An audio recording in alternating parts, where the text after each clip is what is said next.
Well, welcome to our first class on Zoroastrianism.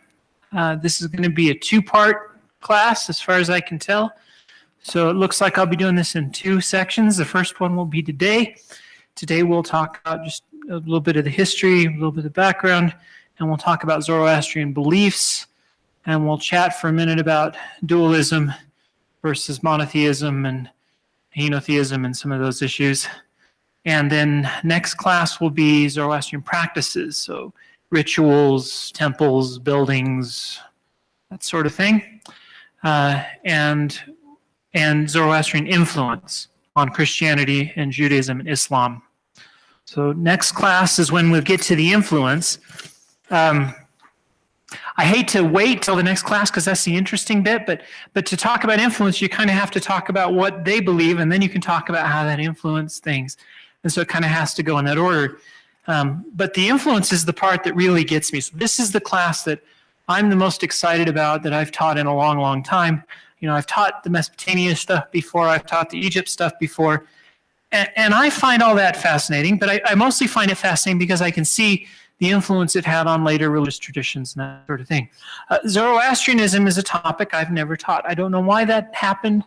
I've taught this comparative religion class for a long time. Zoroastrianism was always on my syllabus, but I co-taught it with another person, and for whatever reason, I never did Zoroastrianism. In fact, because I didn't do it, he didn't, because he was never interested in it, and it never happened. And so not only have I never taught it, I've never actually listened to anyone else teach it. So I spent the last month teaching myself about Zoroastrianism, and it's been one of the most fascinating months I've had in a long time. I'm more excited about this than anything I've done in a long, long time, probably because I learned all sorts of really neat stuff. I mean, just to kind of whet your appetite when we get to the influence for next week, I'm going to give you a teaser.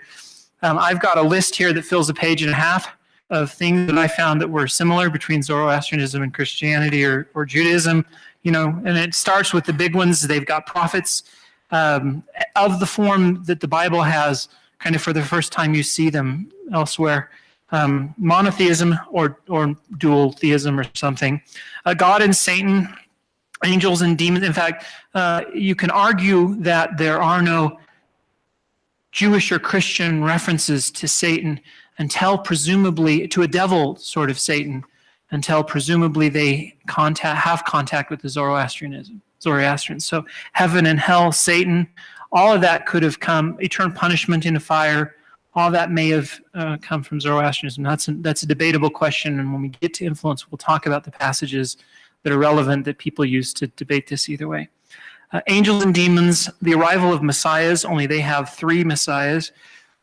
Each of these messiahs is going to be born of a virgin. There are dispensations with 4 trimillennial times, individual judgment at death, cosmos, a cosmic last judgment for the whole world, a last days apocalypse, cosmic events, the sun, moon, shaking fire, earthquakes, an Armageddon type battle, followed by a millennium period of peace, resurrection of the body and life everlasting, a literal physical resurrection, by the way.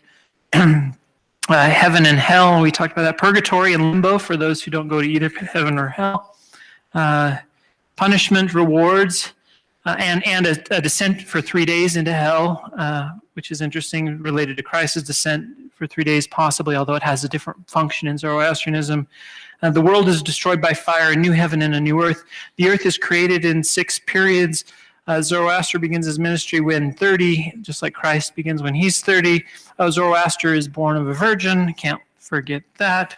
They have this guy named Yima who has a story very much like Noah and the flood.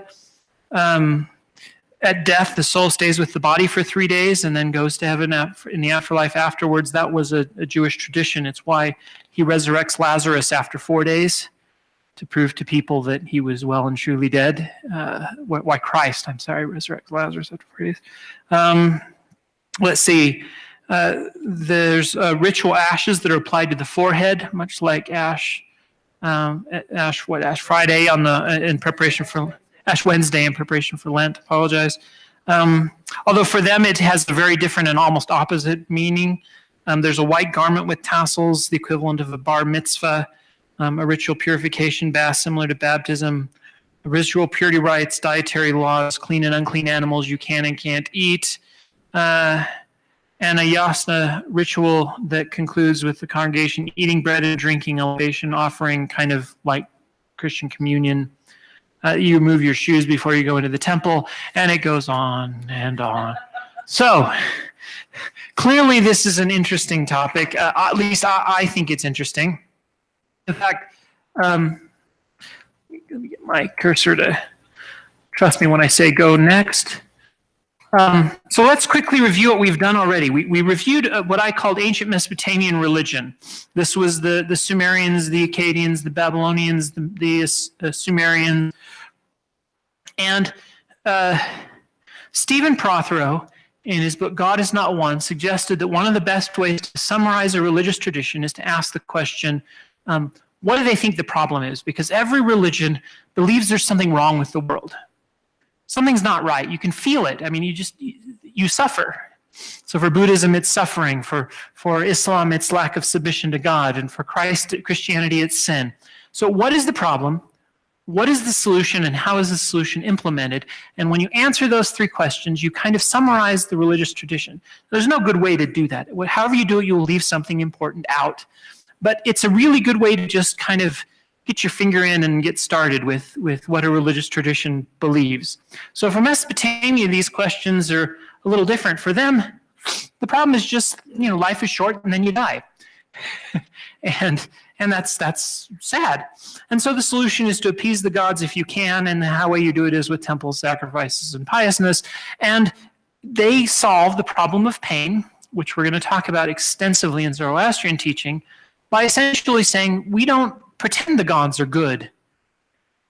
You see, the problem of pain is this idea that if God is good and the world is full of evil, then either God is weak because he can't stop the evil, or he's wicked because he allows the evil. So you either, which is that? And the Mesopotamians just face it head on and say, well, we never said God was good. The gods are capricious. They're like you and me. They have hissy fits, and they sometimes hurt people in the midst of their hissy fits. And all you can do is just kind of appease them and hope they leave you alone for the most part. And that's kind of the Mesopotamian view. They're polytheists, but they are often henotheists, which is essentially, I believe I got that word right, it's the term for someone who will often believe one God is superior and will focus their worship on one God, but believe in the existence of the other gods. So they start out very polytheist, then they have one deity who's kind of the patron deity of the city, and then when one city begins conquering the others, you get this idea that we have a god who is the king of the gods. For the Babylonians, it's Marduk. When the Assyrians capture everything, it's Ashur. When the Babylonians rebel, it's Marduk again. But you flop around who the king of the god is, but you have one god who is supreme. If you're in Canaan, it's Baal. And then you have myths explaining why your god is the supreme deity, and often you will say one god is above the others in a polytheistic pantheon. Now, how many of you know who Reza Aslan is? I think I said his name right. One or two of you, you've heard his name. So he is a Muslim who originally converted to Christianity from Islam, and then converted back to Islam from Christianity. And he writes books about religion, and often will debate atheists like Bill Maher and things, and talk about why religion isn't the root of all evil.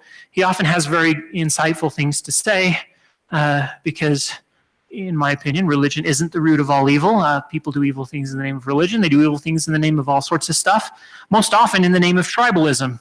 And you can turn whatever you want into your own tribalistic crusade that ends up killing people, including atheism itself. And so to kind of back off and say, why don't we just love each other, and that's maybe a better solution, is kind of his approach, I think. And most people appreciate what he says. In his book, God, A Human History, he talks about the evolution of religious belief, and he places Zoroastrianism at a central, pivotal moment in human history when they moved from polytheism through henotheism to monotheism. In fact, he proposes that Zoroastrianism is what he calls the world's second experiment in monotheism. The first is the Amarna Revolution. And we talked about that. We had a whole class on that. Amarna was that king in Egypt, remember, who tried to establish monotheism in Egypt and failed miserably, and his son was Tutankhamun, the famous King Tut. That's that guy. And he tried to shut down all the other temples, you remember, and set up worship of the Aten as the sole god that you should worship. So I hope you remember that. If you don't, that was a really interesting class. I believe we had some sound issues in the recording, though. I may have to go back and try to fix that and re-record what I said or something, because that class is worth revisiting in relation to this one, because that's the first experiment of monotheism. Reza Aslan says that Zoroastrianism is the second, and that is an incredibly contentious and controversial statement. And he makes it in his book as if it is a foregone conclusion and the obvious truth. He says Zoroastrianism is the world's second experiment in monotheism. He claims it fails because it turns into dualism, but he claims it didn't originate in dualism. He claims it originated in monotheism. And then he moves on to Christianity and Islam as the next few experiments, and Judaism as the next few experiments in monotheism. So first, I have a problem with presenting that as a foregone conclusion, because as a scientist who sometimes works in uncertainty quantification, that bothers my uncertainty itch. It scratches my uncertainty itch or something. I don't know how to say that, but that bothers me, because he's taking something incredibly uncertain and stating it as a fact, as if it's true. Now, it might be true, but we don't know that. And then the question is, why is there so much uncertainty? You'd think that'd be an easy thing to figure out, wouldn't you? So why is it that I can't answer the question, is Reza Aslan's perception of Zoroastrianism right? Because if his perception of it is true and correct, it is the most important religious moment in human history, because it's the one that sort of sticks. It goes, it tries monotheism, falls back into dualism, but quickly influences the next two religions that become monotheist. And it's the origin of monotheism, really, in the modern world. If he's right, it's the most important moment in human history. And I can't tell you if he's right after a month of trying to figure this out. And why is that? So, again, one of the first things to say, and a really good place to start, is what we don't know about Zoroastrianism. And I'm going to give just an example, but everything else is like this.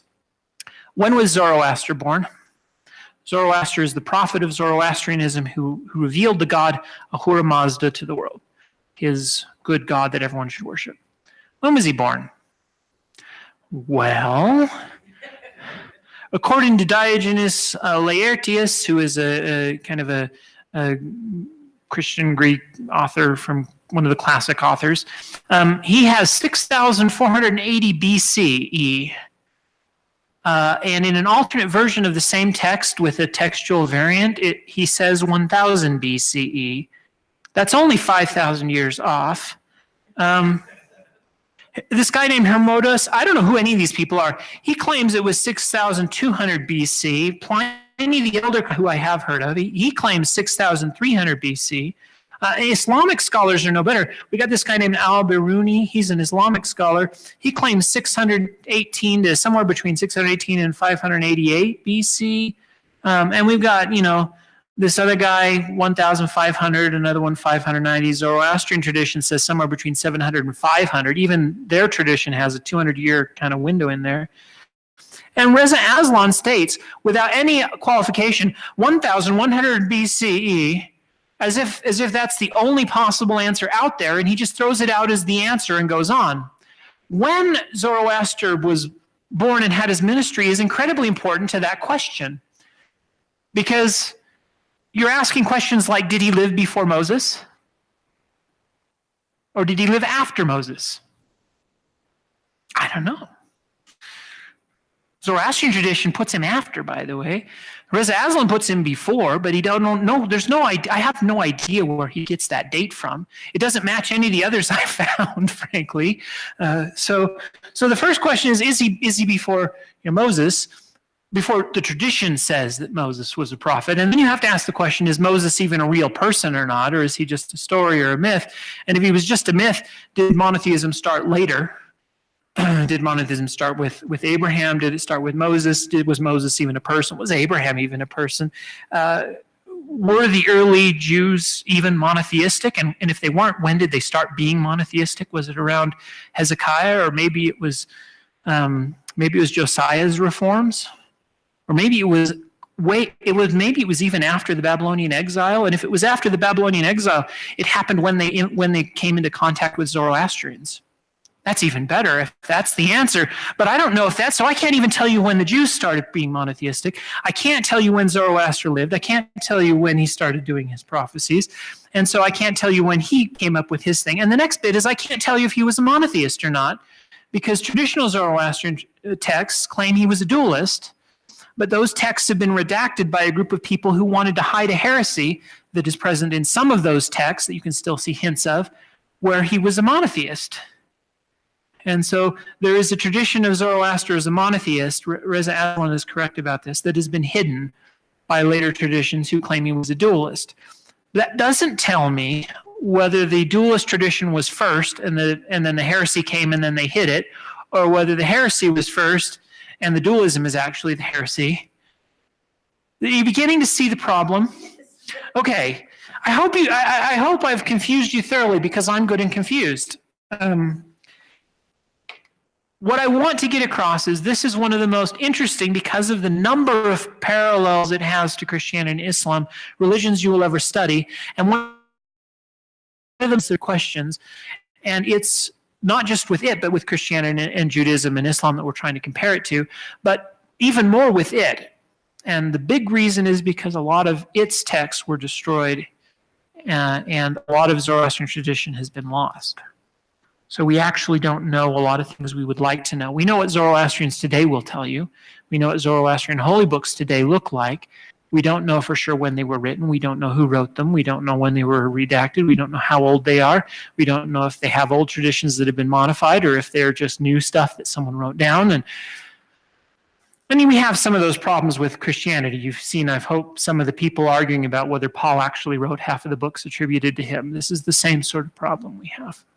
But it's much worse for Zoroastrianism. So where to go? If you want to learn about Zoroastrianism, what should you do? Well, so I spent a lot of time, I like listening to audiobooks. And the reason I like listening to audiobooks is because I can do it on my way to and from work.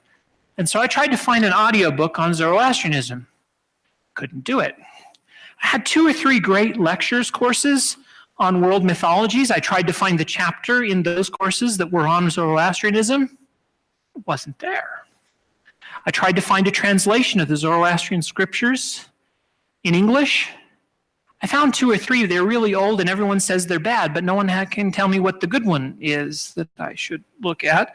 And the few books I found that had the translations in them were really expensive or out of print. Finally, I had a friend who had a book. It was in hardcover. It was this book. It's called The Zoroastrian Faith, Tradition and Modern Research by a guy named S.A. Negocian. I don't know how he says his name. I get the impression that he actually either believes or admires a great deal of Zoroastrian tradition, and he has a definite position, which was unfortunate, I felt. He was trying to defend one side of the position. For example, he claims that the monotheist thing is a heresy and that the Orthodox position is the accurate one. And he claims that Zoroastrian is older than a lot of other people will claim. He admits the other theories exist, but then he argues for one of them and leaves out the others. So this book is problematic, but dang it, it's the only real good one I found. She had it in hardcover. I borrowed it, got about halfway through it, and said, I need my own copy of this, so I bought it. And this is, I think it was actually out of print, but I found somebody selling a used copy on Amazon. So this is a good text for Zoroastrian. And the other one, if you go to Amazon and try to buy this, you get The Ancient Near East by a guy named William E. Dunstan. This book is either $100 and something by people who think it's out of print and are trying to sell it for a lot of money. And it's also about $10 by the people who know it's been reprinted. And so when you go to Amazon, find the version that's $10, not the one that's $100 and something. But this is William E. Dunstan, Ancient Near East, The Ancient Near East. This book you should have anyway. The last chapter in this book is on Zoroastrianism. every chapter before it is on, it's got Egypt, Mesopotamia, Israel, Canaan, the Medes, the Persians, the Midianites, the Hittites, the Philistines, all that stuff. So this is, and the neat thing about it is it's, it's a centimeter thick, and you can read it in a few weeks, and you'll have a good overview of the entire ancient Near East. And if you just want the Zoroastrian thing, there's a chapter at the end that's maybe 10 pages. So you get 10 pages of Zoroastrian, a really good overview that is short. And that's true for every topic. If you want to learn about ancient Egypt, there's an overview that's good and it's short. And this was one of the texts we had from my class. And so I've recommended this in about 4 or 5 of these lectures now, but it has a section on Zoroastrianism too. That's where it ends, actually. Once Alexander conquers the ancient Near East, he stops. And I used to tell people that's when things stop being interesting. I'm not sure I believe that anymore. Because half of the Zoroastrian history that's interesting happens after that. But he said Zoroastrians show up maybe before Alexander, so he's got a chapter on them. But then they, well, we'll talk about the history in just a second.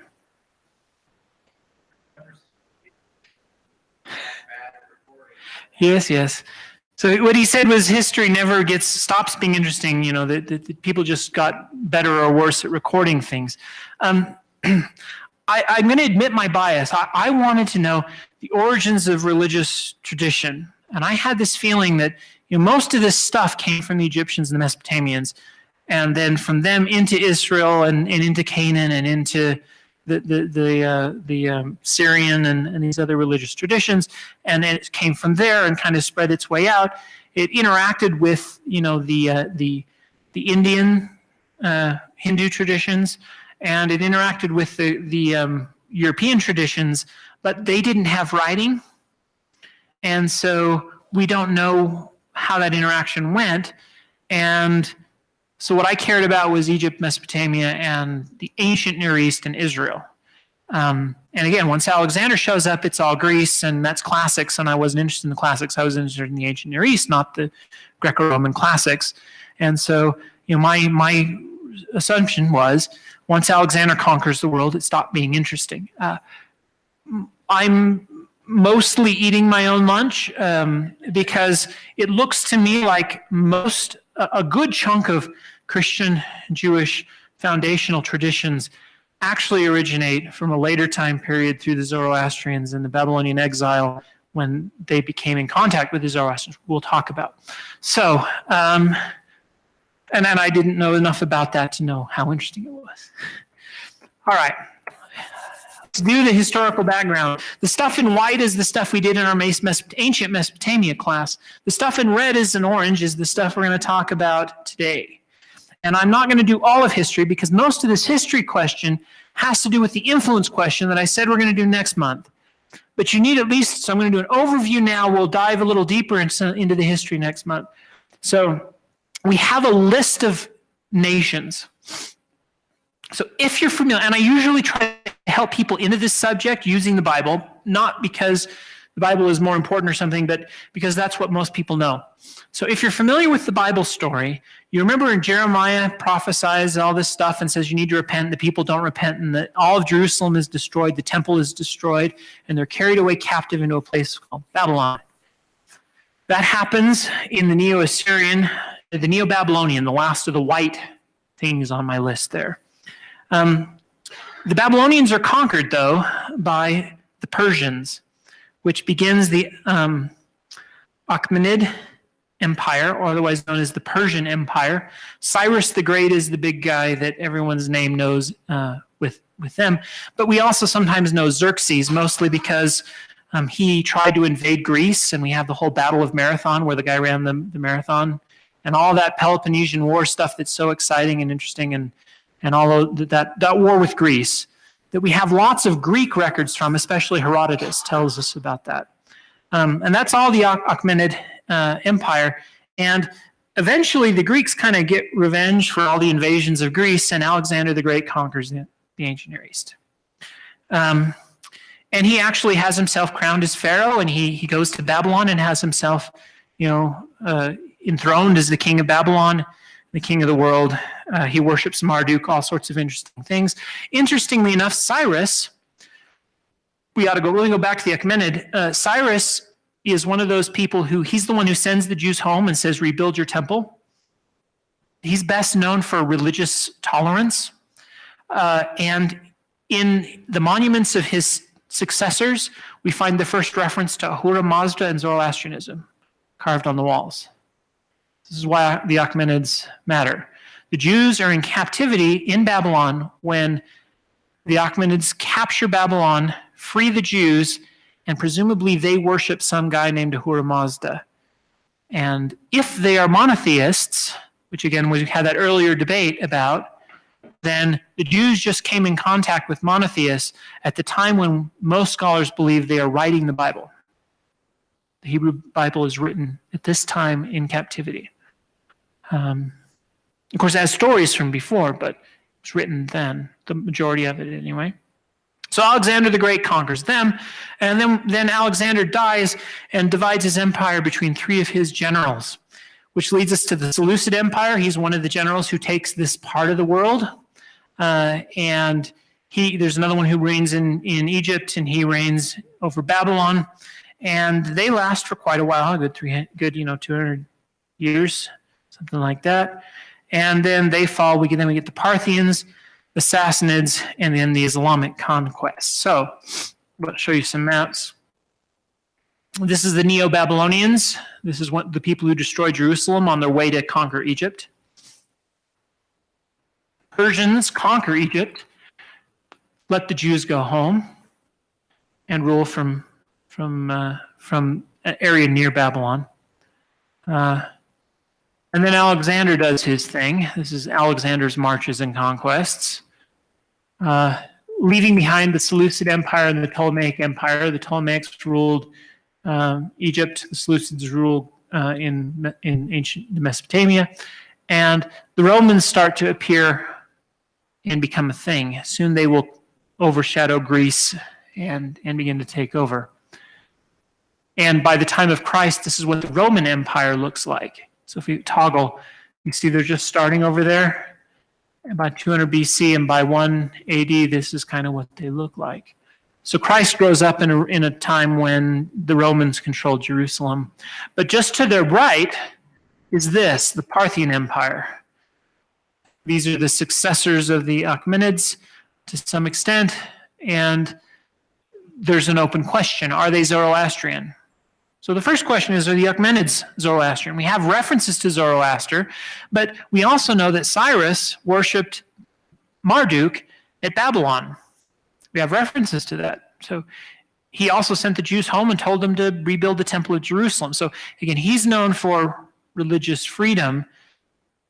The Achaemenids, it's not clear that they're worshiping Zoroaster, and even the Achaemenids, we have references to Zoroaster, but we have references to other gods as well, including the traditional gods of Mesopotamia you've already learned about.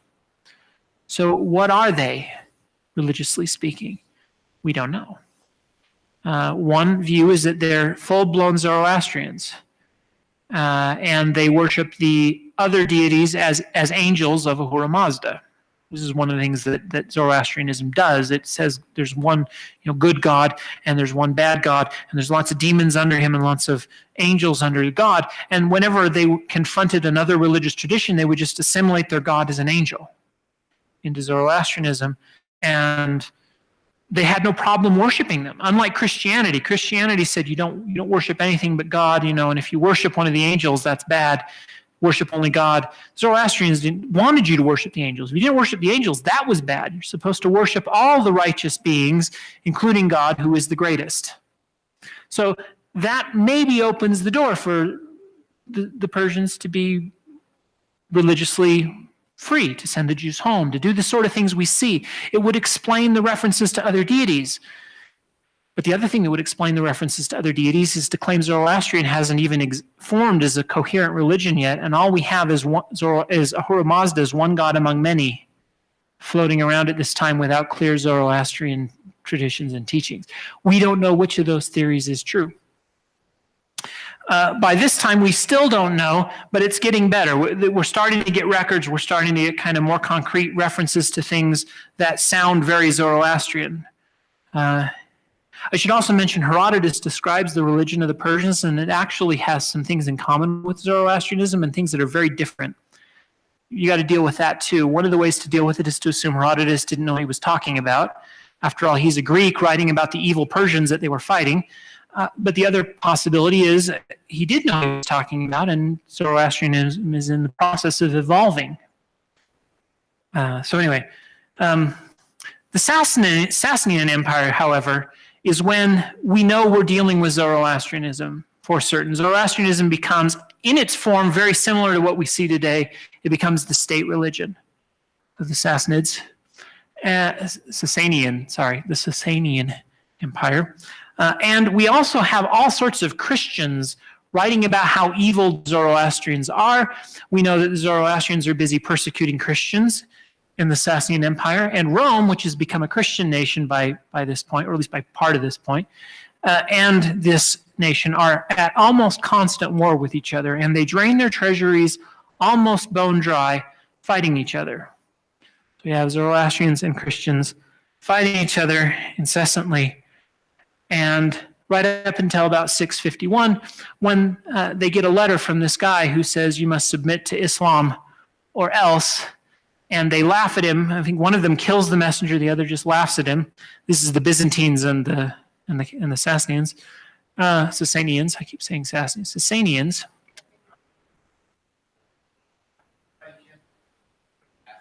I don't think so. So is there one of them kills the messenger? I don't remember whether it's the Byzantines who kill him or the Sassanians, and within about 20 years, the Muslims are trying to sack Constantinople, and the Sassanian Empire is gone. Islam just appeared and wiped everything out. Now, this history explains one of the reasons why Zoroastrianism is so hard to study. Christianity had a nation behind it, the Roman Empire, for good or bad, and that nation kept records, and those records were partly preserved. Granted, they were also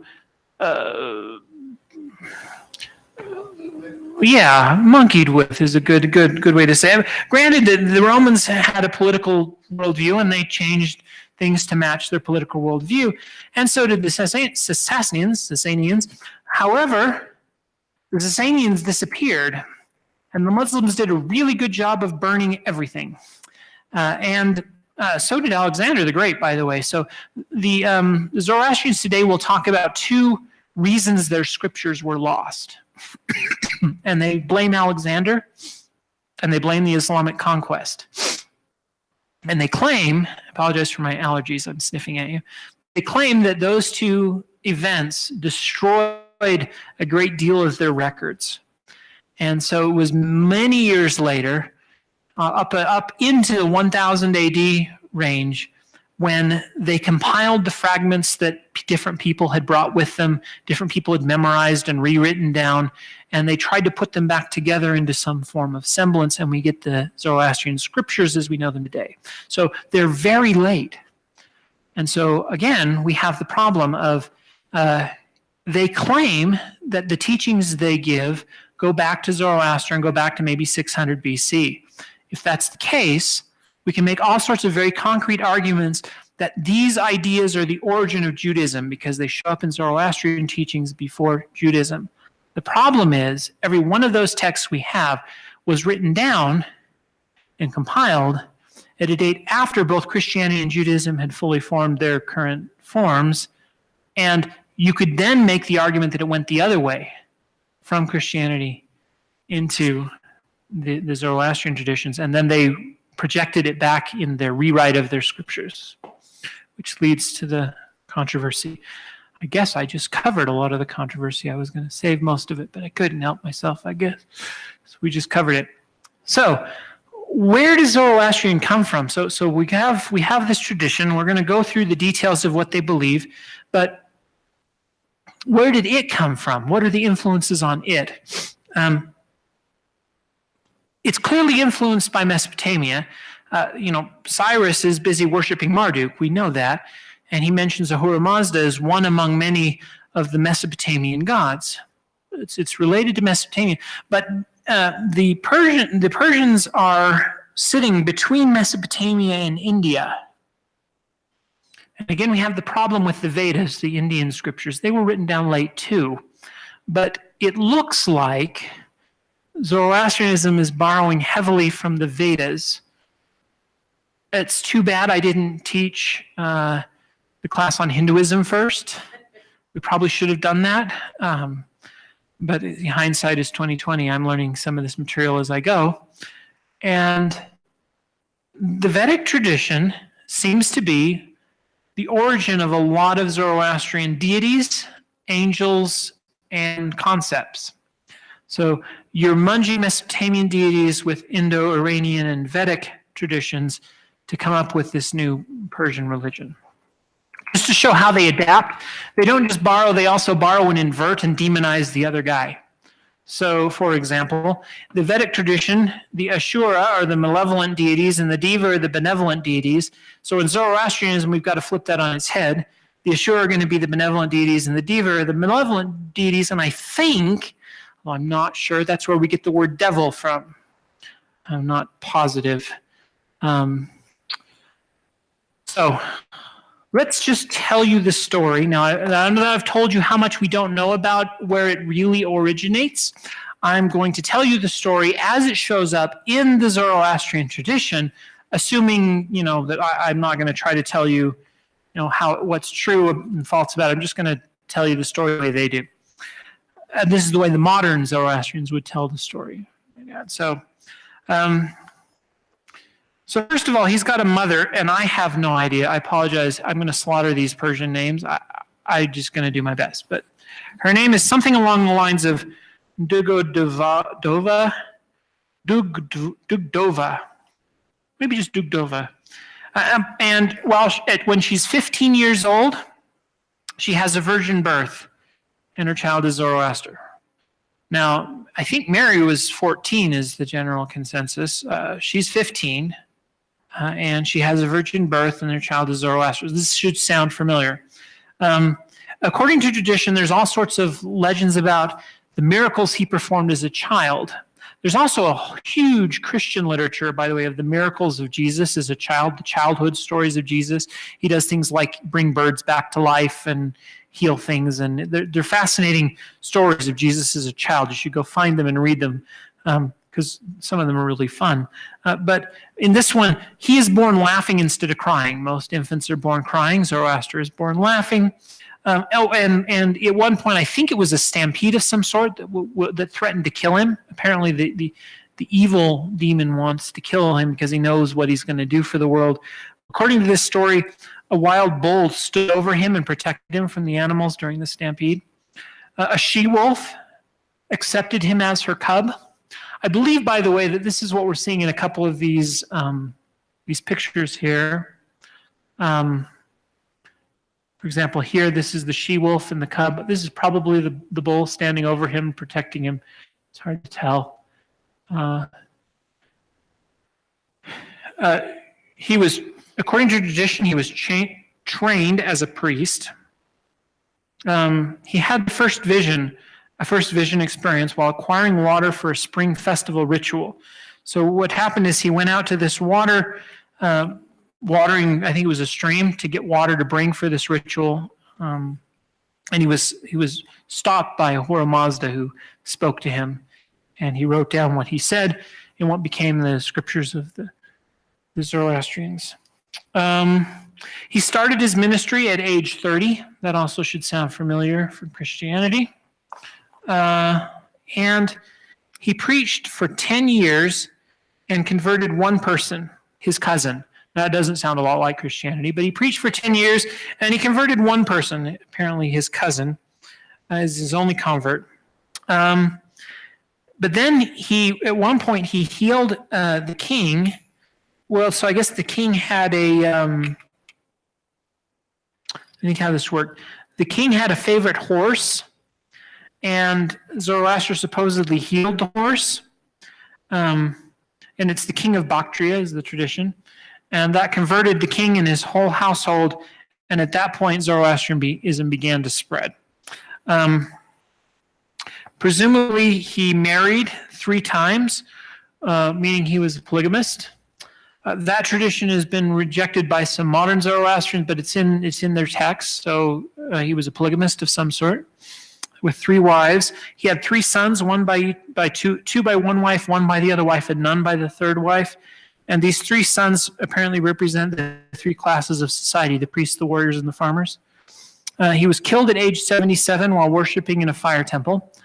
Zoroastrians don't believe in asceticism. They believe in marriage. Marriage is better than asceticism. And they believe that 3 messiahs will come in time to restore the truths of Zoroastrianism that were lost during the invasions, etc., and to prepare the world for the last days. These 3 messiahs will also have virgin births, and they will be direct descendants of Zoroaster from women who will bathe in a stream and in a lake and be impregnated by Zoroaster's seed, and they will give birth to Zoroaster's children, who will be these future messiahs. So that's the story of Zoroaster's life. Let's talk for a minute about Zoroastrian beliefs. The first and the most important is what they do and how they react to Mesopotamian religion and what they add. So we've talked about this, the Mesopotamian problem, the worldview. Mesopotamian religion has an advantage over most in that it doesn't struggle with the problem of pain. The Mesopotamian gods, I've already said this, are personifications of the forces of nature. And inasmuch as the forces of nature are capricious and whimsical and might get mad at you for no reason, so the Mesopotamian gods are capricious. And on a whim, they will get mad at you and harm you. And they don't struggle with this problem that monotheistic religions struggle with. But because of that, they have a weakness. So if you've been in my class for a while, you know I like to teach religion as a window into human psychology. What is it that humans want out of life? Because if religions evolve, then they evolve to respond to human needs and human desires and human wants. And there's a human desire that is real. I felt it. I know you've felt it at some point. And the Mesopotamian religion doesn't solve it. It doesn't speak to that desire. I'm going to just use media and modern myth, modern stories and modern myths, because when you write a fictional story, you also try to poke at the same elements of human nature that religion pokes at, because they're the same things people want. What do we want? Now, as liberals, most of us, we often will speak about the problems with authoritarianism and loyalty and how those things get in the way of reform. Those are seen often as conservative values. If you survey people's moral judgments, conservatives, and you give them scenarios that put different ethics in conflict, conservatives, people who self-identify as conservatives, will consistently choose ethics of loyalty and authoritarianism in situations where liberals will choose other things. But there is a human urge to find someone to follow and to be loyal to someone who is worthy of our loyalty. And we might suppress it. We might even notice how it can be misused and therefore be wary of it. But it is a fundamental human desire. And if you propose that the gods are capricious and whimsical, it's very hard to see them as something worthy of being followed. So the picture I have here is a scene from the movie rendition of the Return of the King, Lord of the Rings and Return of the King. And the first scene is from the Lord of the Rings, and it's when Boromir says to Aragorn, I would have followed you, my captain, my king, because he's done the wrong thing. He's asking for forgiveness, and he's doing it to the person he should be following, that he should have followed and has now decided is worthy of his respect and being followed. And he says, I would have followed you, my captain, my king. And every time people see that, you start to sniffle.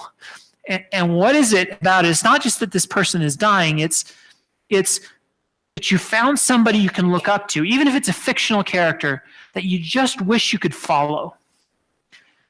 And, you know, if you could have a good king, a king might be the best of all governments, but only if you have a good king. The problem is when you have a bad king, how do you get rid of him, right?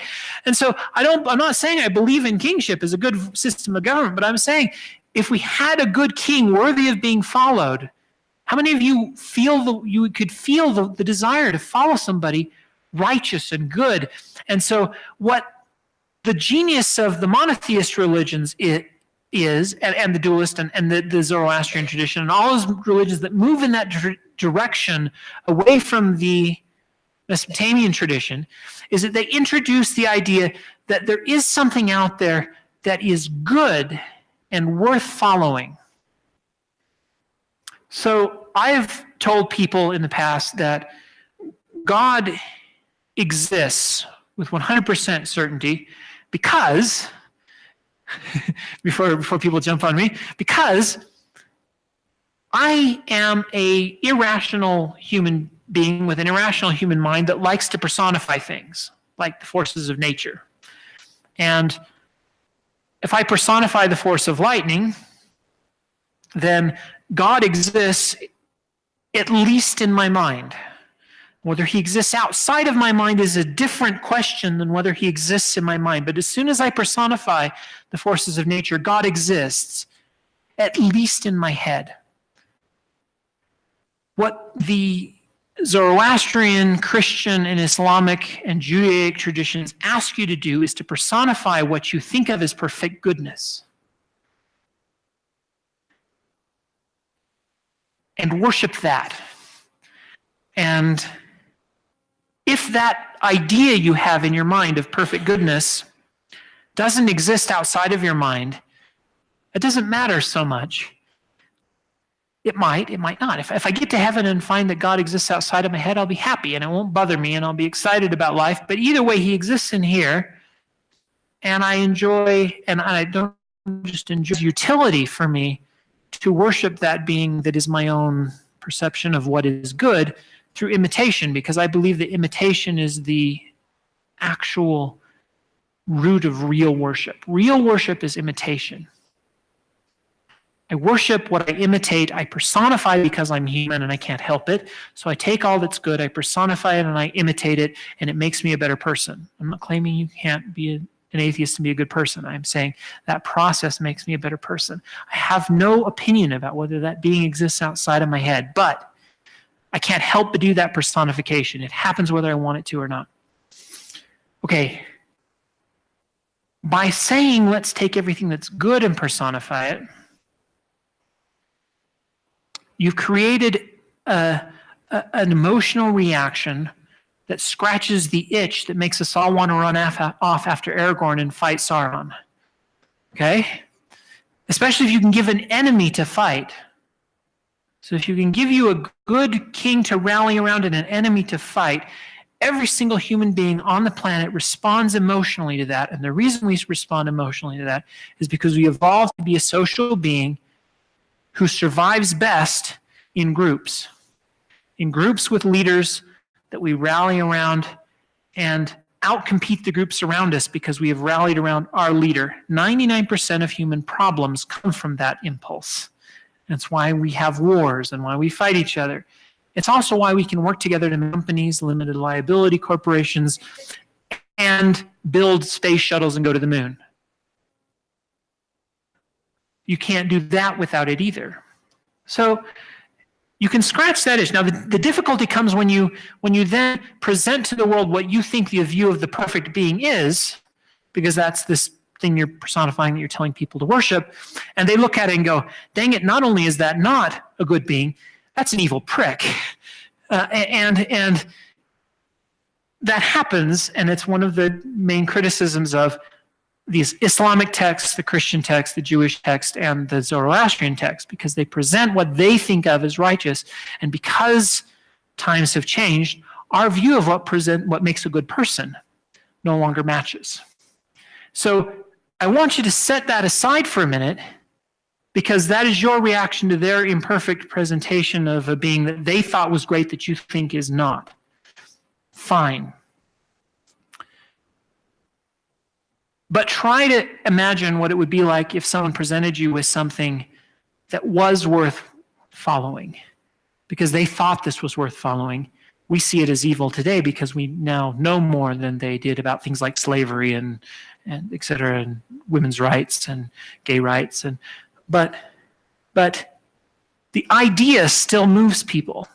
And if you can try to put yourself in that emotional sphere, you'll understand Zoroastrianism a little bit better. And you'll understand what made it different than the Mesopotamian religions that came before it.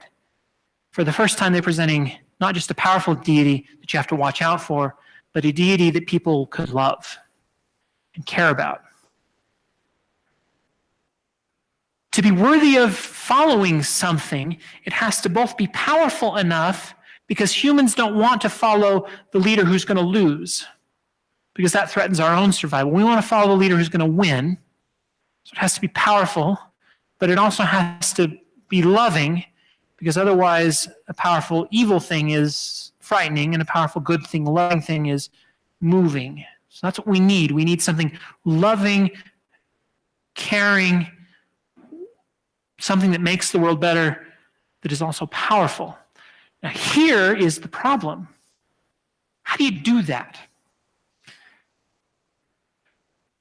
As soon as you try, you get this problem, which is either God is so weak he can't stop evil, or so evil that he allows evil. So if there really is a powerful good being worthy of following and worshiping and loving, that's great. But then why do little kids die? And why is there war? And why is there suffering and smallpox and malaria and starvation? This is the problem of evil. And the Zoroastrians are well aware of this problem, and so are the Christians, actually, and they're immediately engaging with it and with each other because they have different answers to this problem. So what is the Zoroastrian answer?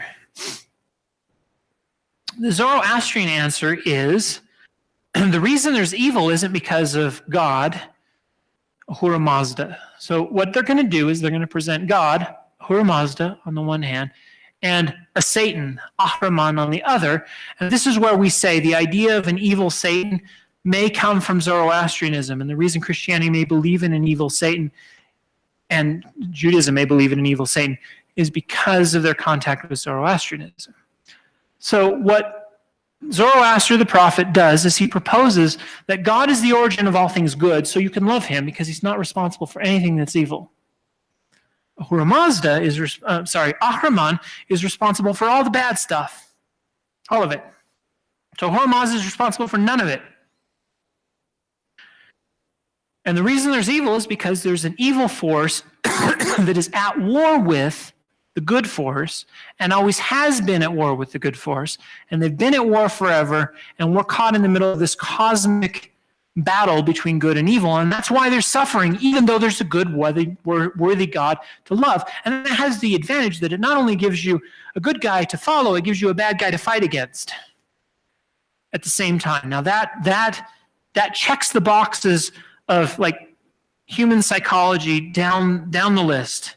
Almost everything humans want, that's there. There it is. There's the good thing to love. There's the good thing to follow. There's the good thing to be loyalty. There's the bad thing to fight. There's the enemy to rally against. There's the war you're engaged in. You feel important because you're part of this larger conflict, and you matter because the outcome of the conflict actually depends on your choices, and away you go. Now I've presented this in this context because I don't know if you can feel it or not, but I can. And I'm not telling you I believe it, I'm telling you I feel it.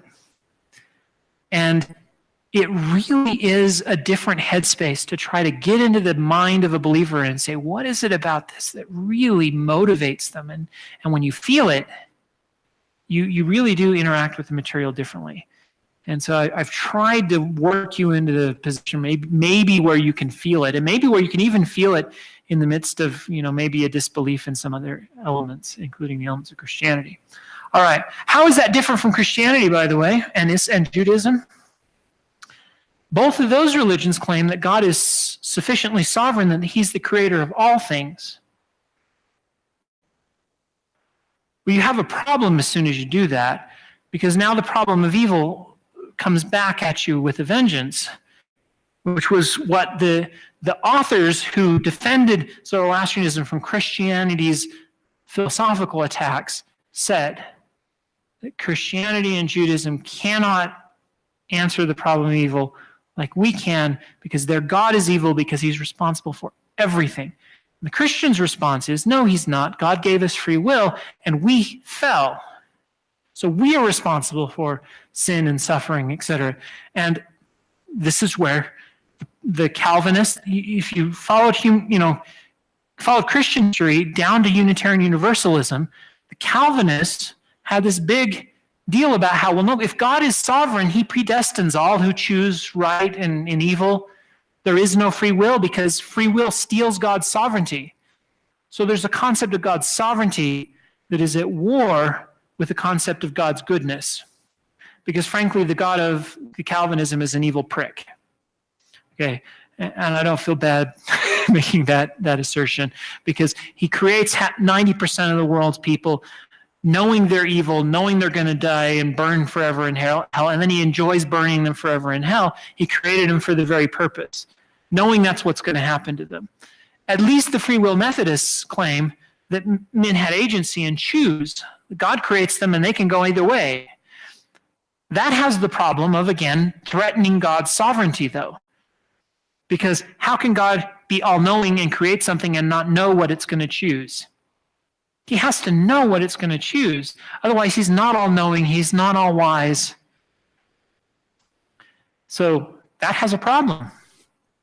And the claim that God burns all these people and creates them for the purpose of being burned is what caused Hosea Ballou and many of the founders of our religious tradition to rebel against that concept and say specifically, no, that is not the action of a God worth worshiping. That's the action of a demon that we should be frightened to death of, and we shouldn't worship even if they exist. If it exists, it still shouldn't be worshipped. It's evil, and it's cruel, and I refuse to worship a being like that. And that's where Universalism and partly Unitarianism came from that debate. That debate has been going on since the Zoroastrians, since Calvin. Now, the problem Zoroastrians have, I've told you the problem the Christians have with the problem of evil. The problem the Zoroastrians have is the same one the Free Will Methodists do, and that is God's sovereignty. Because you have to ask the question, if evil is in the world because Ahura Mazda has screwed it up, is Ahura Mazda weak? And if he's not weak, why did he allow Ahura Mazda to mess it up? And if he isn't weak, he should have stopped him. And if he is weak, then he didn't stop him. He must be weak. In fact, you could go all the way and say, why in the world should I worship Ahura Mazda? Why don't I worship Ahriman? I mean, that would probably cause a Zoroastrian to faint if he heard me say it, but why not worship Ahriman? After all, what if he wins? And they would say, well, we know he's not going to win. We have the prophecies. Well, how do you know the prophecies are true? Well, because Ahura Mazda knows the future. If Ahura Mazda knows the future, why did he let Ahriman screw up the world to begin with?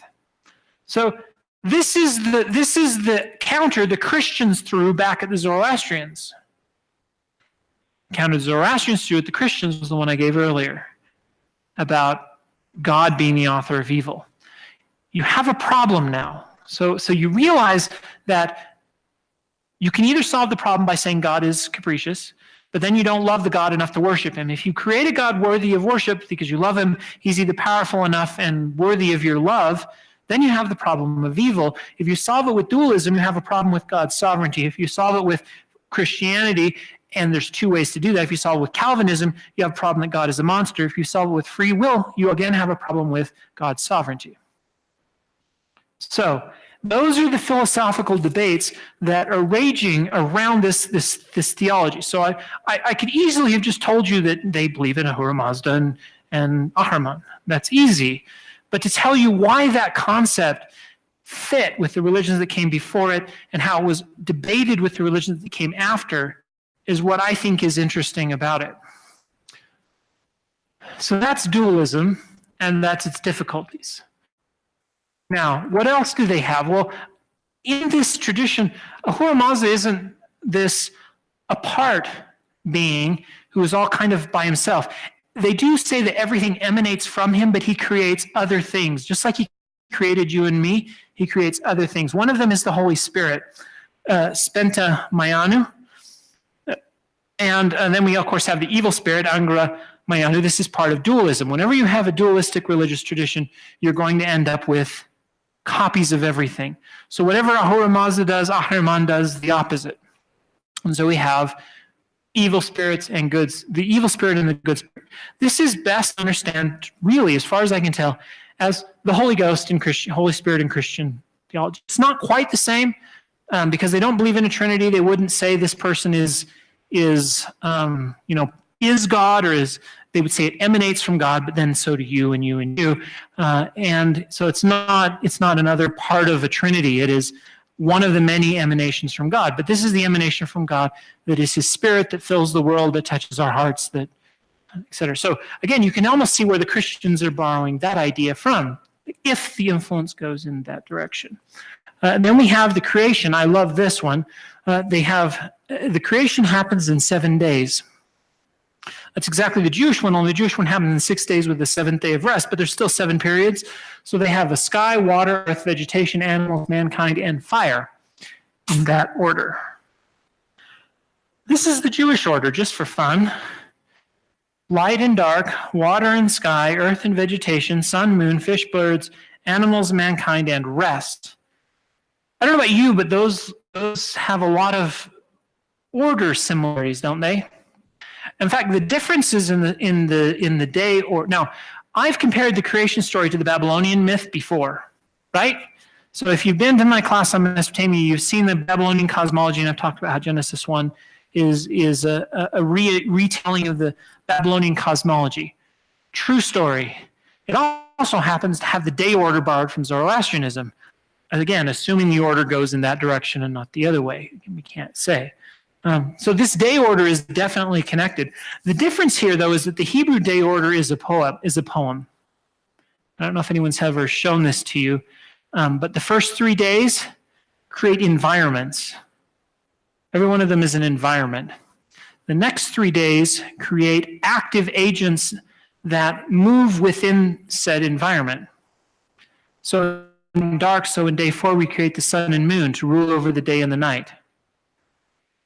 In day 2, we create the water and sky. So in day 5, we create the fish and the birds, things that swim in the water and fly in the sky. In day 3, we create the earth and the vegetation, so we create the animals and mankind to move in the earth and the vegetation. And then we rest. So this is what's called a parallelism. It's something Isaiah plays with a lot. This is a common Hebrew poetic form where you have concepts that line up and then repeat. Instead of rhyming sounds, you rhyme ideas. And in this case, they're rhyming the idea of the environment with the idea of the thing that moves in the environment. Now, if you look at the differences between the days and what was created on that day, the big one that jumps out is fire. Zoroastrians are going to add fire because they believe fire is a sacred element, that they will talk a lot about fire in a minute. So that's why that's different. The other differences are almost all due to the poetic form the Hebrew version shows up in. You just move things around a little bit to fit it into that poetry form, and once you do that, it's the same. It's the Zoroastrian one reformed in a poem. Either that or, again, the Zoroastrians borrowed from the Hebrew one and forgot the poem because they didn't know what was happening. And I guess I should point out, this is the creation account order from Genesis 1. Genesis 2 has a different order. Those are actually two different creation stories written at different times by different people, and they're put together in one book, and they actually have a different day order. Well, they don't have days at all, but they have a different order that things are created in if you look at them. But this is the order from Genesis 1. All right. The next thing Zoroastrians believe in is this two realms thing. There's a spiritual realm and a material realm. This is not part of the dualism of good-evil. There's nothing evil about the material realm. This is the one deviation from that whole, Ahriman, Ahura Mazda dualism. In this case, there are two realms, and each of those good and evil things we'll show you will influence both realms. So both realms, unlike the Christians, by the way, the Christians will almost, it's funny because they're not the dualists, but they will take the dualism and apply it to spirit and matter, and they'll be like, matter is evil and spirit is good. The Zoroastrians don't do that. The spirit and the matter are just as good as each other. The matter is not a bad thing. It's just another realm, and all things exist in the spiritual realm and the physical realm both. So you have to understand the two realms. This is also part of where their idea of the afterlife will involve both realms. And then we get the archangels and the archdemons. There are 6 archangels plus Ahura Mazda makes 7. They're usually listed in groups of 7, just like the 7 days. But of course, Ahriman has to have his 7 archdemons. These guys are what Christians will refer to later as the archangels, and they'll name them things like Michael and Gabriel, and these will be the 7 archangels. And so in Christian angelology, one of the great books on that, by the way, is the Book of Enoch. It's one of those apocryphal books, but dang it, it's really fun. And you've got human women having sex with angels and having children who are giants. It's loads of fun. Everyone should read it. And it also has lots of angels, has 7 archangels, and it'll list the angels' names, and it'll talk about the angels' special powers and what they're in charge of, and their names are magical, and people will write their names on amulets hoping to be healed from diseases and things like that. The Zoroastrians do it exactly the same way. And again, going to the spiritual world and material world, each of these archangels has something they preside over in the spiritual world, but something they also preside over in the material world. So Vohumana has to do with mind and animals. Asha Vahisha has to do with law and fire, power, majesty, and sky, devotion and earth, health and water, life and vegetation.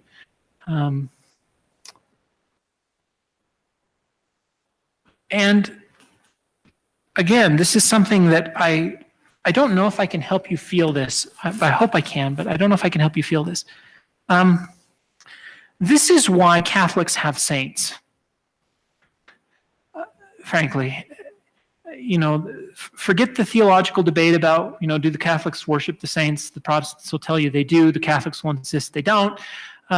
Whatever is happening there is psychological power in seeing one God as sovereign and supreme and worthy of worship. That's great. But what happens when you want to feel devotion? And you want to think about devotion itself, or love, or romantic love, or justice. The Mesopotamians could do that because they had a deity for each. Some were capricious and stuff, and some weren't. The Zoroastrians make them all good or all bad. There's none in the middle anymore. But then they still have individual personifications of individual concepts, and they're not afraid to worship them. So when you worship devotion in the form of this deity, you are worshiping Ahura Mazda because she's an emanation of Ahura Mazda. But of course, that's the weird bit of that, is that's true of you and you and you and you. We're all emanations from Ahura Mazda. But these are the more direct emanations, and so these are the things you worship in order to get close to Ahura Mazda, so you can worship Ahura Mazda. You also notice something here, that you've got the things on this list over here: animals, fire, sky, earth, water, vegetation. These things are all the same list we saw in the creation, except humans are missing. I think that means Ahura Mazda gets us, I think, if I'm interpreting that right. Anyway, when you have a person, female, male, and they represent power or majesty, and you want to think about power and majesty, it helps to have a specific personification you can turn to feel that emotion, to elicit that emotion. It's why so many of the neo-pagans today prefer the concept of worshiping the spirit of the rock, or the spirit of love, or the spirit of, depends on which neo-pagan you talk to. They each have different ways they divide up the universe. But the reason they do that, one of the reasons, is because there's something about worshiping one almighty God that is very satisfying. There's something about worshiping something that is very focused on a specific concept that is very satisfying. What the saints do in Catholicism and what the angels do in Zoroastrianism is it gives you the best of both worlds and lets you do both, in their case without any guilt or concern that Ahura Mazda is angry. And by the way, that's a much less evil, jealous God anyway. You know, if I was worshiping somebody and that somebody got mad if I worshiped somebody else, maybe I don't really want to worship him because he's a jealous, kind of abusive sort of person. But when he encourages the worship of all things, that's sort of thing we want to encourage. So again, I don't know if I can help you feel this one, but this is another one of those things that I feel, that I can feel what it would be like to have these individual personifications that you can turn to when you want to feel love or devotion or power or any of these other things. Here's a stained glass window. I've got the source for this. This is the late Zoroastrian. It's the name of a fire temple that has a bunch of Persian names. Established in 1912 in Calcutta. So in the center, of course, is Ahura Mazda. We have a priest over here. We have the Holy Spirit here. Notice she's got wings. I think that's interesting. And then around it are the six archangels, the other six archangels we talk about. We also got angels and demons. So those were the archangels, but there are also angels. I picked this list. There's about 40 of these, but I picked this one because these names are also Persian. We're in Persia. These are also Indian gods. So if you study Hinduism, those names should be familiar. There's also Hindu deities over here. In fact, I didn't find any of those names, but if I go back here, do you see Indra? So what he's done is he's taken Hindu and he's demonized Hinduism, literally demonized Hinduism. Down here, he's borrowed Hindu deities and made them into angels. He borrows some others and makes them into demons. And then, of course, there's this Faravashi. This is the celestial origins of a terrestrial duplicates. That's the double of every heavenly and earthly being or element. Each individual possesses a Farashavi, who acts as a divine voice, a guardian spirit, and a true friend. Frankly, this looks a lot like each of our individual spirits, but they kind of conceive of it a little differently. I'm still not sure I understand it fully. What is interesting is it looks an awful lot like the Egyptian Ba. So remember I told you that story about the conversation of a man and his Ba, where the guy chats with his own Ba. It's the guy's double, the spirit of the guy, and that your soul is made up of different parts, and the Egyptians have a list of parts. So this is one of the parts of your spirit, or it is your spirit, I'm not sure. So the final element of Zoroastrian belief, I think this is the last one we're going to, well, no, it's not. We got a couple more. One of the key ones, though, is free agency. This is very similar to the free will Methodists we talked about earlier, but it's that each human can choose. Because we're in the midst of a war between these two warring deities, each of us are free to choose either evil through Ahriman or good through Ahura Mazda, the wise Lord. I didn't even tell you, Ahura Mazda means wise Lord. So we are here to choose. And even more importantly, the war will be won or lost based on us, because we are the pivot point. Everything is balanced between Ahura Mazda and Ahriman except us. We can choose. And if the majority of us choose good, Ahura Mazda would win. If the majority of us choose evil, Ahriman would win. The difference is Ahura Mazda is wise and knows the future. See, well, we'll chat about some of this, why they believe Ahriman will win later. But the key is we choose, we decide who wins. But the victory of Ahura Mazda is guaranteed because our choice of good in the end is guaranteed. And we'll talk about that, or at least the majority of us will choose good, and so he will win. And that's known through prophecy, among other things, that Ahura Mazda has and Ahriman doesn't, the power of prophecy. Okay. So if we are to choose, what are we choosing between? How do we engage in the battle? What do we do? So the key method of engagement in Zoroastrianism is through purity. Now again, this is a psychological itch we've chatted about, right? That we all have this thing that makes us get icky when we touch icky things like corpses and poop. And that ick factor keeps us healthy because it makes sure that we wash our hands when we touch ick. And it also tells us that ick can be transferred from one thing to another, even if you don't see it on your hands, which is true because germs can be transferred. But evolution didn't know that. All evolution knew is that people who felt like that, like things were contaminated, survived better than people who didn't because they didn't get sick. And so evolution has endowed us with that feeling of ick and the feeling that ick transfers. And it's very easy to transfer that concept of ick to the religious sphere, which is where purity comes from. Purity of thought, purity of word, and purity of deed. And these three are tied to the gifts Ahura Mazda has given us of the mind, the soul, and the body. The mind, the thought, the soul. Apparently the words and the soul are connected. Again, in Christianity it would be more the breath and the soul, but here it's the words and the soul. Do we have a mic? Do you want to pass it over? Oh, sure. I mean, you're welcome to ask questions. You want to pass in the mic so we can get ready. And then deed and body. So the way we engage is through purity of those three things: thought, word, deed, mind, soul, and body. Now's a good time to do your question before we go on. So what you do is you push that bottom until it glows, and then the little number will come on, and then try it out. There you go. Thank you. Go ahead and answer. Yeah, I have a question concerning the soul aspect of this. So Christians believe that you can sell the soul. Wouldn't that basically cancel out the trio here? I don't know. Purity and purity. I don't know if Zoroastrians believe in the selling the soul to the devil thing. They do talk about worshiping God, Ahura Mazda, or worshiping the devil. They talk about devil worshippers and Ahura Mazda worshippers a lot. I've never seen a reference to selling the soul, but that doesn't mean it doesn't exist. I just don't know. I'm sorry. I know how that works in Christianity, but I don't know how it relates to Zoroastrianism. But so what's interesting to me is this word, thought, deed is tied to the mind, soul, body in Zoroastrian thought, and how that ties to Christianity.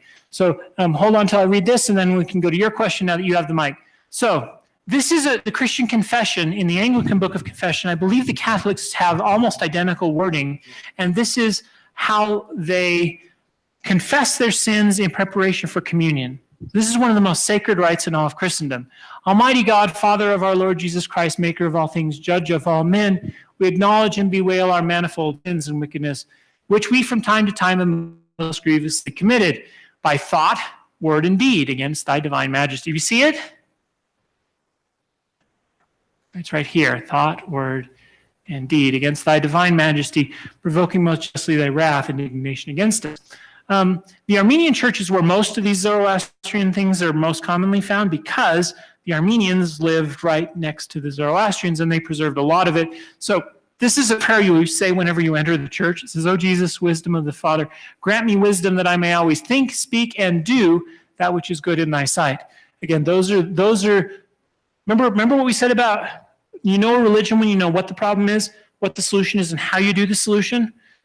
The how you do solution Zoroastrian has a formula, and that formula is purity in thought, word, and deed, and that's being borrowed, or at least a similar formula is showing up in these Christian confessions and prayers. Yes? So the Zoroastrians also believe that evil thoughts are themselves sins. Because I know that not all religions believe that, and it really is a big quandary because this is a really great episode of A Twilight Zone where the 6-year-old gets unlimited power and he just commits atrocity after atrocity to countless people.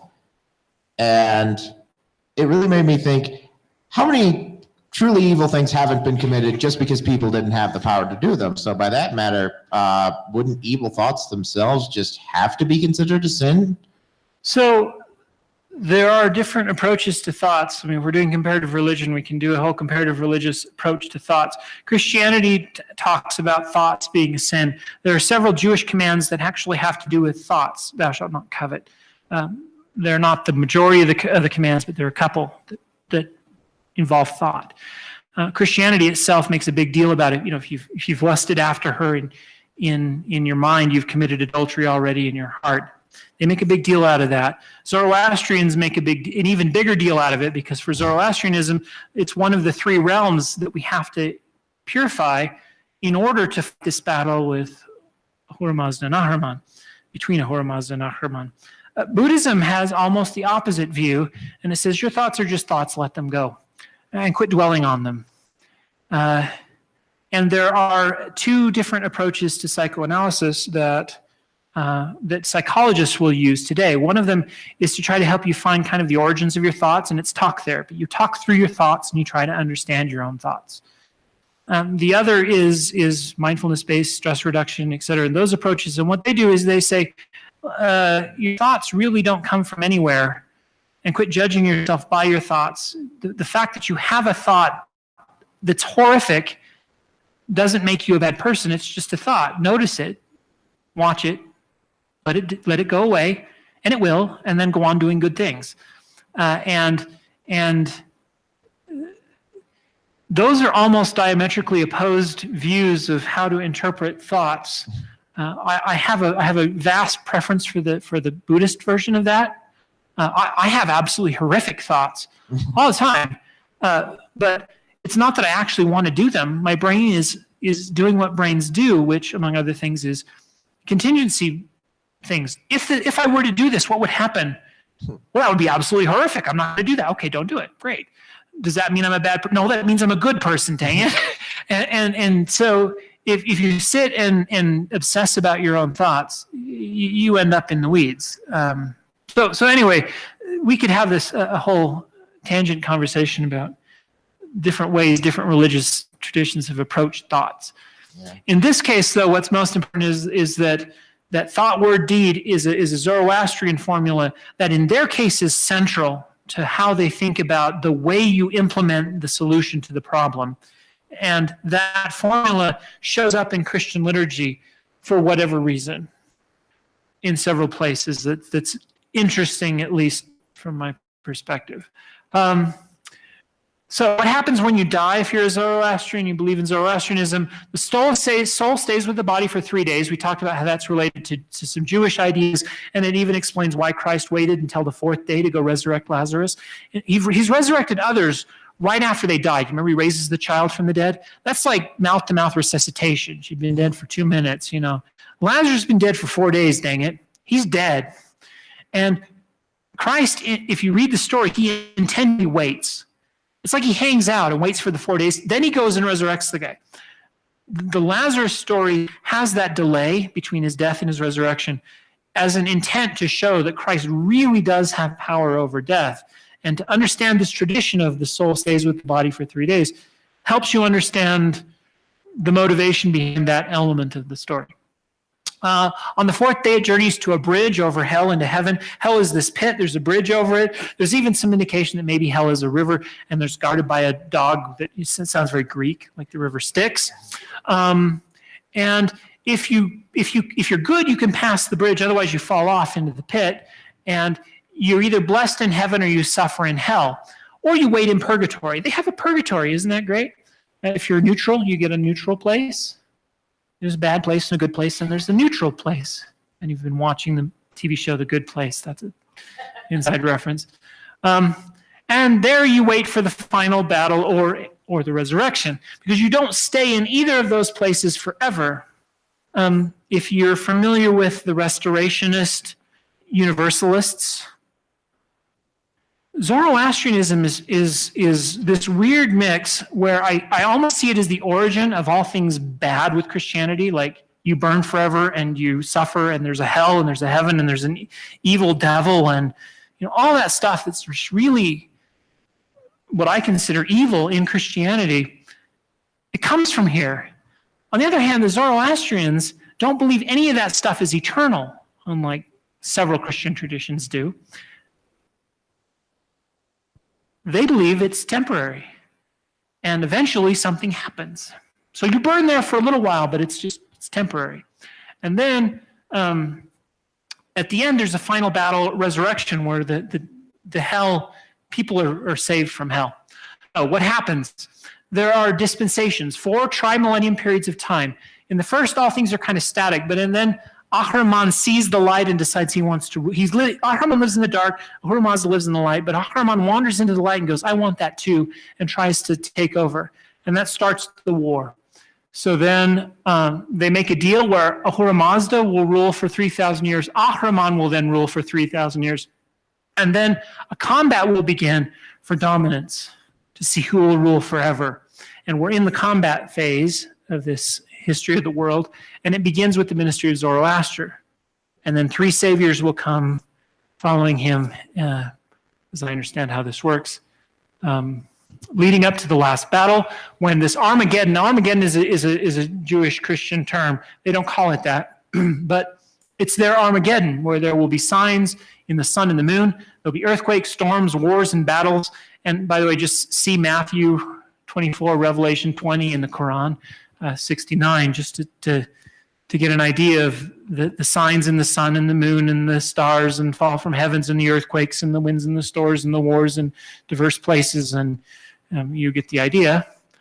And after all that, there will be a final triumph of good. The righteous and wicked will both be resurrected. The wicked get resurrected, the righteous get resurrected.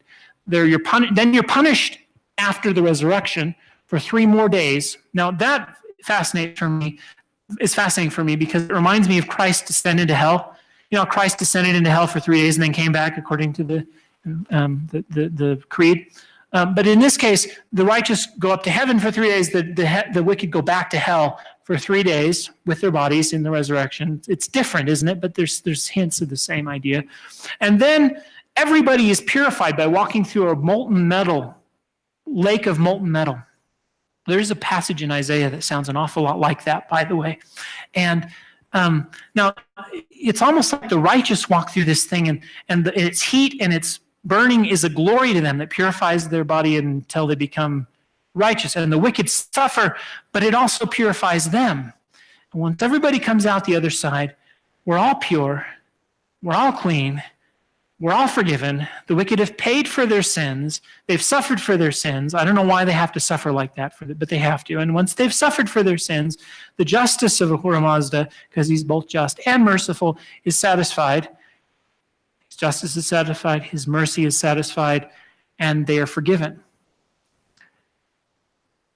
The universe itself is destroyed by fire. Ahriman and the demons are destroyed, and a new universe is created without dualism this time, because there's just Ahura Mazda now, because he's one, and there will be universal human salvation, and we all live happily ever after and sing Kumbaya, and all are saved. This is, again, universalist, restorationist universalism. So, why in the world does Ahriman lose? Because again, if you posit dualism, presumably these 2 beings have either existed for all eternity, been at war for all eternity. So we got about 5 more minutes, and we're done. This is the last thought. What is it about Ahriman that makes him lose? Because that's the key. Because if you could make dualism work, you've got to explain why evil comes from this other being, but the other being will lose, and convince people that the good being is better than the bad being. and then somehow explain why the good being hasn't already beaten the being. In this case, Ahriman's fatal flaw is he's a liar and he's ignorant. Because for them, this is the nature of good. The nature of good is to tell the truth and be wise. The nature of evil is to lie and be ignorant. The problem with ignorance is it's inferior to wisdom. Therefore, Ahura Mazda is superior to Ahriman, and the outcomes of evil are also inferior. And by that we mean if you do evil things, it hurts people, it eventually comes back to you, and you end up in prison, or you end up, antagonizing everybody so that no one will work with you. And they're essentially making the evolutionary argument that cooperation is better than competition, dang it. And so cooperation is going to win out, and we'll cooperate. So deceit, ignorance, the outcomes are inferior. And because of that, people will choose good. And the reason he hasn't already won is because the choice of the people is what's decisive. But people will eventually choose good over evil because the outcomes are better. And enough people, not everyone at first, but enough people will eventually choose good that eventually that scale will tilt to the point where Ahura Mazda will win and Ahriman will lose. They're in balance until people come along. Then free agency plays a role. Eventually enough people will choose good. And Ahura Mazda knows this, so he knows he will win. He knows that because he is wise and has the power of prophecy. Ahriman doesn't know that he is going to lose. And he doesn't know that because he is stupid and does not have the power of prophecy. And that's the nature of being evil itself. And so he doesn't realize, and that's why he hasn't lost yet. And that's why he will eventually lose. So what you have to do, you don't have to do this, but what if you're evaluating Zoroastrianism kind of on an intellectual level, the question is, did that solve the difficulties for you or not? So from a philosophical perspective, is this a solution to the problem, both the problem of evil and the problem of the weakness of God, the sovereignty versus his culpability for evil? Is this an appropriate solution to the problem? Go ahead. In more ways than I thought possible, just by the fact that you mentioned that Ahriman loves to lie and is the inventor of lying. Therefore, people won't trust him. Yeah. Therefore, they won't choose him. Therefore, he will lose. Not just that, but the very fact that you lie at all means that you are muddying the nature of the world in some way, which automatically creates ignorance. For somebody. But yeah. The more and more you do it, the more and more ignorance there is. And it means that you can never know the world truly as well as somebody who never lies and thus never has to remember all of the lies that are cluttering up their vision. Or at least a society can certainly, if the society is full of more truthful people, the society will outcompete the one full of. So, so here's the problem. You're at war with Ahriman. Here's the solution. Choose the good and fight for Ahura Mazda so he will win and Ahriman will lose. There's a problem with the world. We know what it is now. There's a solution. We know it is now. And there's a way to do it. Purity of thought, word, and deed. And that purity is implemented through the practices of Zoroastrianism, which we will cover next time. So the next class is the practices of Zoroastrianism, the rituals they perform, the temples they build, the way they sacrifice, all that stuff, and how they perform, this purity in thought, word, and deed. And it will then culminate with this discussion of influence. Which direction is the influence actually going? I'm sure you have interesting things to say. Please. I've been waiting for this. Actually, it's a fairly simple sort of question. It seems like that the two saviors play some sort of important role in this equation. Do the modern Zoroastrians believe that they have come yet? And if they don't, what are they waiting for? I don't know. I mean, if you look at the time frame, it almost looks to me like they should have, if I don't have something messed up. And like I said, I'm reading this text, trying to make sense of it, and I could have screwed up that. But it's also possible that they're overdue, and you know, that's something that many religious traditions have faced. Their saviors are overdue, and what do? I mean, Mormonism, Joseph claimed that the second coming was right around the corner, and here it is, you know, hundreds of years later, and the second coming hasn't happened yet, and most Mormons don't blink about an eye, even though it actually violates several of their prophecies. So I don't know. I wondered that exact thing, because when I looked at the time frame, it sure looked like the Savior should have come by now. But I don't know any Zoroastrian sect that claims they have. So I came in late. Is there a time frame at which they think this war is going to be over? Yeah, so let's see if I can find this. It's right here, these four tri-millennium periods of time where all things are static. Ahriman is 3,000 years. Ahriman gets 3,000 years. Ahriman's 3,000 years ends, and the combat for the decisive decision of who wins begins with another fourth period of 3,000 years. And at each of those 1,000 years, there should be a savior that comes. This, as I read this began with the ministry of Zoroaster. So 1,000 years from Zoroaster, we should have had another savior. I'm not sure where he is. So that's a really good question, and I don't know the answer to it. So I wondered the exact same thing. Do we have other questions? Let's put it up here.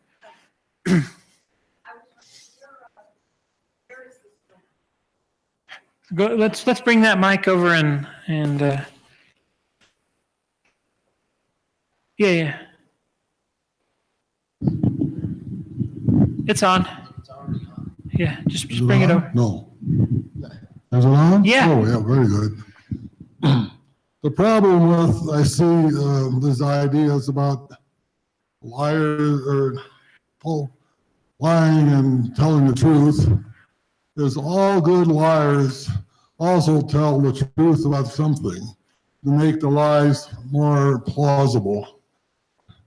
The best lies are filled with truth. That's certainly true. Let's go ahead and put the mic up here. I don't know if that changes whether you think this solves the problem for you or not. I'm not sure.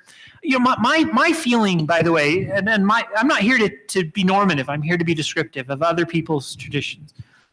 There are a couple of things I've been normative about where I talk about fundamentalism, Calvinism, etc. Those are things that I'll spike up about. In this sense, does this solve the problem of pain? I believe there are many solutions to the problem of pain. I mean, the Buddhist one is even the most interesting, which is the problem isn't with the world. The problem is with the way we react to the world. That's a great answer to the problem of pain.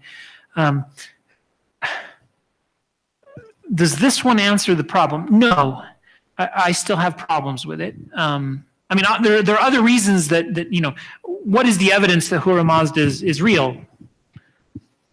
That's another question. But if we set all that aside, does this solve the problem of pain for me? And the answer is no, but it does a better job of it than Christianity does, frankly, in my view.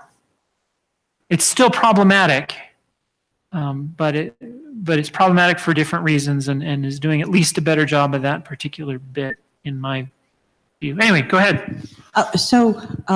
Where is this still practiced? Okay, so after the Muslim invasion, a group of Zoroastrians fled to India. There are a group of Zoroastrians still in Iran, which is ancient Persia. So there's a group in Iran who are trying to coexist with the Muslims there. It's hard because the Muslims have this feeling of there's the people of the book who we tolerate. We may not like them and think they're wrong, but the people of the book we tolerate. These guys are pagans as far as they're concerned. Even though they're kind of monotheistic, almost pagans, they're willing to worship all the angels. So from that perspective, they're pagans and polytheists and all the rest that goes with that. And so it's a very difficult life for them. ISIS took it upon themselves to slaughter a whole group of them in a genocide just a few years ago.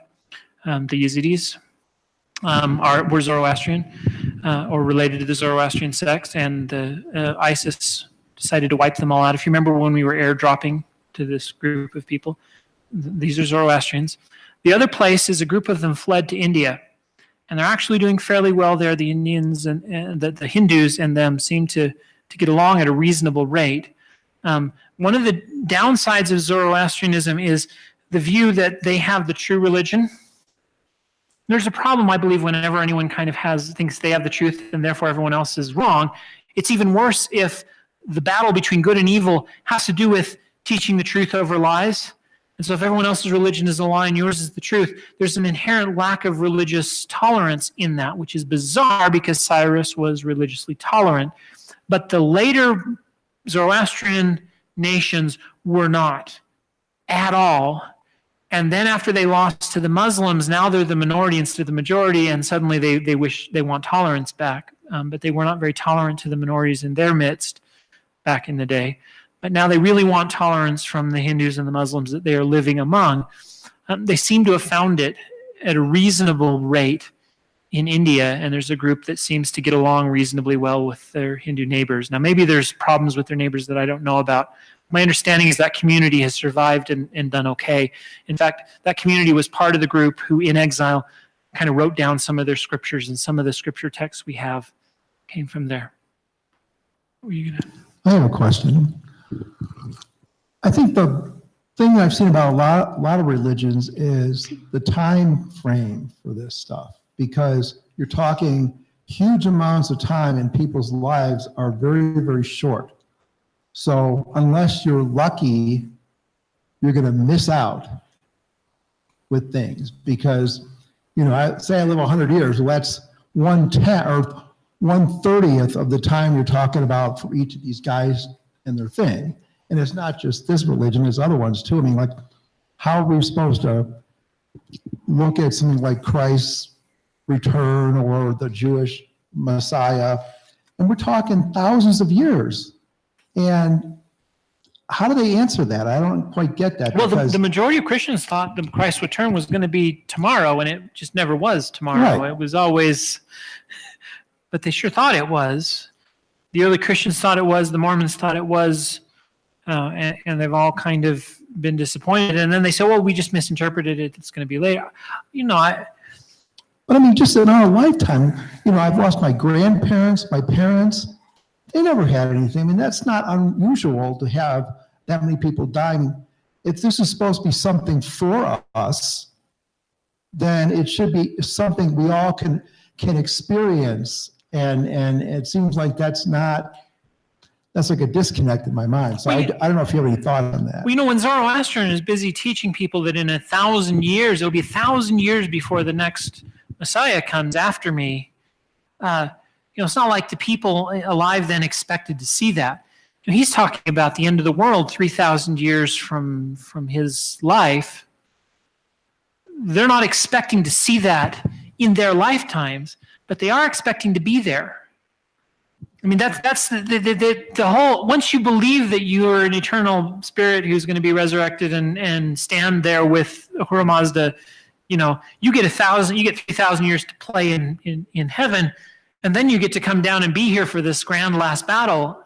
I don't think they felt like they wouldn't be participants in something, and I think they chose the long time scales because it gives you a cosmic worldview, being part of a large scope of history that's much bigger than yourself. I think they actually found power in that rather than problems in that, especially since they felt like they could be involved even in those long time frames because of their belief in life after death and resurrection. And thank you. More?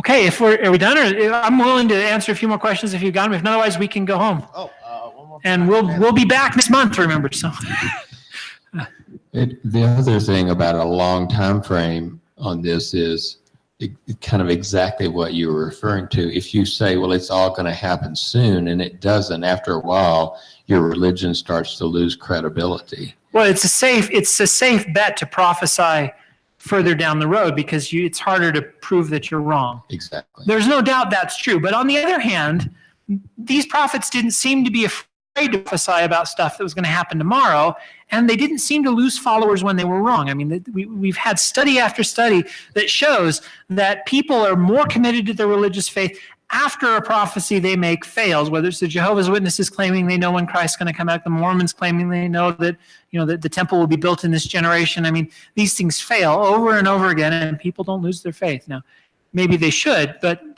they don't. So something about human psychology protects people from losing their belief when prophets make false prophecies. They almost always have an excuse for why it didn't happen. The people weren't, we could have happened in that time, but the people weren't righteous, so it didn't happen. So we're waiting for it, and as soon as the people get righteous, whatever the thing is. And then people redouble their efforts to be righteous instead of leaving the religion. It's just what happens, no? So one other thought I had was about the Baha'i faith and how each, I don't know what they call them, savior that would come would sort of advance human civilization to a higher level. And I'm wondering if part of the concept here was the battle is going on constantly between this point and when the next savior comes. It's just, humanity is supposed to be improving itself, and the next savior will help move that forward a little bit.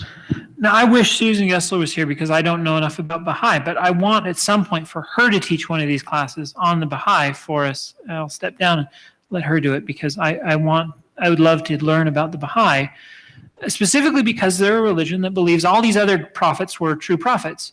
The problem is those prophets contradicted each other in their theology. Well, you explain that by claiming that the followers after them had corrupted the teachings. Islam does the same thing. They take all the Jewish prophets, but then say that and Christian, but then say that the texts have been corrupted, the teachers corrupted whenever they disagree with Islamic thought.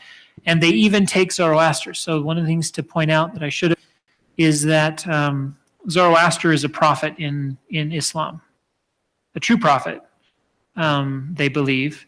But they're not dualists, they're monotheists. So they are of the proponent that they're of the school that believes that Zoroastrian taught originally monotheism, was another name for Allah, and that it was corrupted into polytheism later, and that's who